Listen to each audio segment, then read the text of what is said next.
মাননীয় স্পিকার, আপনাকে ধন্যবাদ। আমি আল্লাহ রাব্বুল আলামিনের শুকরিয়া জ্ঞাপন করছি, যিনি আমাকে এই মহান সংসদে দাঁড়িয়ে কথা বলার সুযোগ করে দিয়েছেন। পাশাপাশি আমার পূর্বধলার সর্বস্তরের জনগণকে আন্তরিক অভিনন্দন জানাচ্ছি। মাননীয় স্পিকার, আসনের দিক থেকে আমি আপনার প্রতিবেশী, এই হিসাবে প্রতিবেশীর হক অনেক বেশি।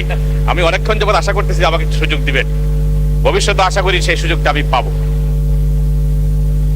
মাননীয় স্পিকার, আমাদের যুব সমাজ এবং ছাত্র সমাজকে মোবাইল আসক্তি এবং মাদকাসক্তি থেকে রক্ষা করার জন্য খেলাধুলার প্রতি খেলাধুলার জন্য তাদেরকে স্টেডিয়ামের প্রয়োজন। আমি আমার নির্বাচনী এলাকা 161.5 আগামী অর্থ বছরে একটি স্টেডিয়াম স্থাপন হবে কি না মাননীয় মন্ত্রীর কাছে জানতে চাই, মন্ত্রী মহোদয়ের কাছে। ধন্যবাদ আপনাকে মাননীয় স্পিকার। ধন্যবাদ মাননীয় সদস্য। মাননীয় প্রতিমন্ত্রী মহোদয়।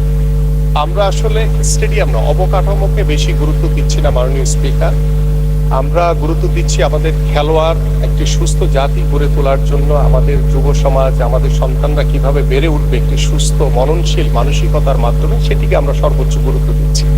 তো যেহেতু আমাদের 495টি জেলায় মাননীয় স্পিকার আমাদের মিনি স্টেডিয়ামের যে পরিকল্পনা এবং কিছু কার্যক্রম আমাদের চলমান রয়েছে, তো আমরা যেটি করছি আমাদের 64টি জেলায় আমরা পর্যায়ক্রমে স্পোর্টস ভিলেজ তৈরি করব। সেখানে ইনডোর সুবিধা সম্পন্ন বিভিন্ন পর্যায়ের আমাদের যে ইনডোর ফ্যাসিলিটিস, যে ইনডোর গেমসগুলো রয়েছে সেখানে তারা খেলতে পারবে। সো আমরা প্রথম অর্থ বছরে আমাদের যেটি পরিকল্পনা রয়েছে সেটি আমরা 10টি, আমাদের যেহেতু বিভাগ রয়েছে 8টি, পাশাপাশি আমরা কুমিল্লা এবং ফরিদপুরকে সাথে রেখে আমরা 10টি স্পোর্টস ভিলেজ আমরা ইনশাল্লাহ প্রথম পর্যায়ে শুরু করব।